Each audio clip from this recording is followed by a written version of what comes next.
आखिरी प्रयास। एक समय की बात है, एक राज्य में एक प्रतापी राजा राज करता था। एक दिन उसके दरबार में एक विदेशी आगंतुक आया और उसने राजा को एक सुंदर पत्थर उपहार में दिया। राजा वह पत्थर देखकर बहुत प्रसन्न हुआ। उसने उस पत्थर से भगवान विष्णु की प्रतिमा का निर्माण कर उसे राज्य के मंदिर में स्थापित करने का निर्णय लिया और प्रतिमा निर्माण का कार्य राज्य के महामंत्री को सौंप दिया। महामंत्री गांव के सर्वश्रेष्ठ मूर्तिकार के पास गया और उसे वह पत्थर देते हुए बोला, महाराज, मंदिर में भगवान विष्णु की प्रतिमा स्थापित करना चाहते हैं।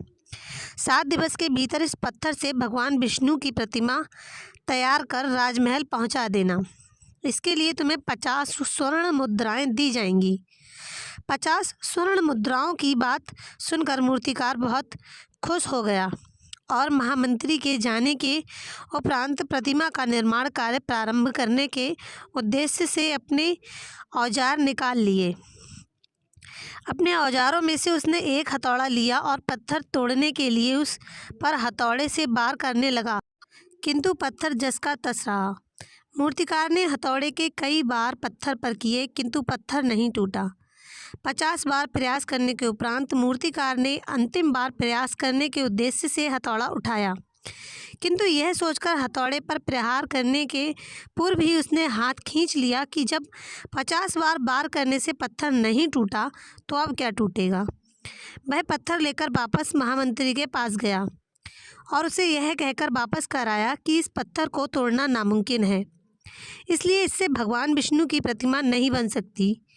महामंत्री को राजा का आदेश हर स्थिति में पूर्ण करना था, इसलिए उसने भगवान विष्णु की प्रतिमा निर्मित करने का कार्य गांव के एक साधारण से मूर्तिकार को सौंप दिया। पत्थर लेकर मूर्तिकार ने महामंत्री के सामने ही उस पर हथौड़े से प्रहार किया और वह पत्थर एक बार में ही टूट गया। पत्थर टूटने के बाद मूर्तिकार प्रतिमा बनाने में जुट गया।